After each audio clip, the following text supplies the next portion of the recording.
आज नाशरम उंबरडा बाजारमध्ये रक्ताचं पाणी करणारा तरुण रस्सा तळाला. आता तरी एखादा मर्द समाजसेवक समोर येईल का? उंबरडा बाजार. आज उंबरडा बाजारची अवस्था पाहून कोणाचेही काळीच पिळवटून निघेल.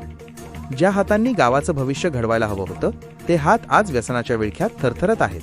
ही वेळ केवळ चिंता करण्याची नाही तर व्यवस्थेचे लक्तर वेशीवर टांगण्याची आहे. तरुणाईच्या स्वप्नांची राखरांगोळी. उच्च शिक्षण घेऊनही गावातील तरुणांना कामासाठी वणवण भटकावे लागत आहे. उद्योगधंद्यांच्या नावावर फक्त शून्य प्रगती असल्याने नैराश्याने ग्रासलेली तरुणाई चुकीच्या मार्गाला लागली आहे.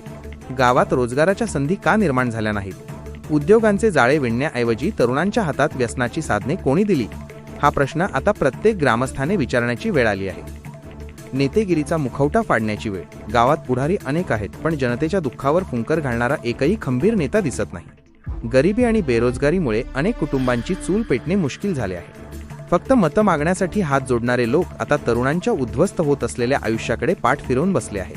आता तरी कोणी मर्द समोर येईल का? उंबरडा बाजारला अशा नेतृत्वाची गरज आहे ज्याच्यात धमक असेल. तरुणांना व्यसनातून बाहेर काढण्याची, गावात रोजगार आणण्याची आणि गावाला पुन्हा वैभवाच्या शिखरावर नेण्याची. केवळ पोकळ आश्वासने देणारे खूप झाले. आता प्रत्यक्षात मैदानात उतरून काम करणाऱ्या मर्द समाजसेवकाची गावाला प्रतीक्षा आहे. अन्यथा उंबरडा बाजारचा इतिहास पुसला जायला वेळ लागणार नाही. न्यूज रिपोर्टर शंकर घोडे,